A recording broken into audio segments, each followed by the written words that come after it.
జై శ్రీరామ్. శ్రీమద్ రామాయణము బాలకాండ 66వ సర్గ. జనకుడు విశ్వామిత్రుని రామలక్ష్మణుల సహితముగా ఆహ్వానించుట. మరుసటి ఉదయమున జనక మహారాజు విశ్వామిత్రుని దగ్గరకు చేరి, మహాత్మా, నేను మీకు ఏమి చేయవలయనో ఆజ్ఞాపింపుడు, దానిని శిరసా వహించెదను అని పలికెను. అంతట విశ్వామిత్రుడు, రాజా, లోకప్రసిద్ధులు క్షత్రియులు దశరథ కుమారులు అగు రామలక్ష్మణులు నీ వద్ద ఉన్న శివధనస్సును చూడగోరుచున్నారు. ఆ ధనస్సు చూడవలననడి ఆ కోరిక తీరగనే మరలిపోగలరు అని పలికెను. జనకుడు విశ్వామిత్రునకు నమస్కరించి, ఓ భగవంతుడా, జనక వంశమున దేవరాతునకు ఈ శివుని విల్లు నిక్షేప రూపముగా ఇవ్వబడినది. పూర్వము దక్షయజ్ఞమున శివుడు ఈ వింటికి బాణమును సంధించి, ఓ దేవతలారా, యజ్ఞమున నాకు భాగము కల్పించని కారణమున మీ తలలను ఈ నారితో త్రుంచెదను అని పలుకగా, దేవతలు భయకంపితులై శివుని పాదములపై పడి అతనిని స్తోత్రము చేసి ప్రసన్నుని చేసుకొనిరి. అప్పుడు శివుడు ఈ విల్లును దేవతలకు ఇచ్చెను.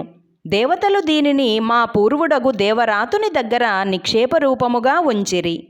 అంతనొకనాడు యాగస్థలమును పూర్వాంగముగా దున్నుచుండగా నాగటి చాలు నుండి ఒక కన్యక ఉద్భవించినది.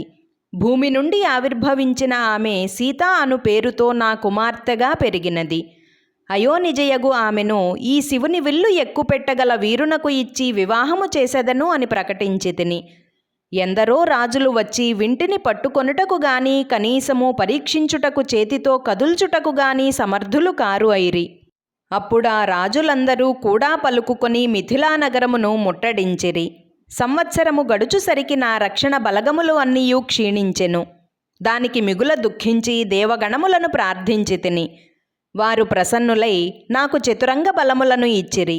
ఆ బలము ముందు శత్రురాజులందరూ ఓడిపోయి నలుదిశలకు పారిపోయిరి. ఓ మునిశ్రేష్ఠుడా, ఆ మహత్తరమగు వింటిని రామలక్ష్మణులకు చూపెదను.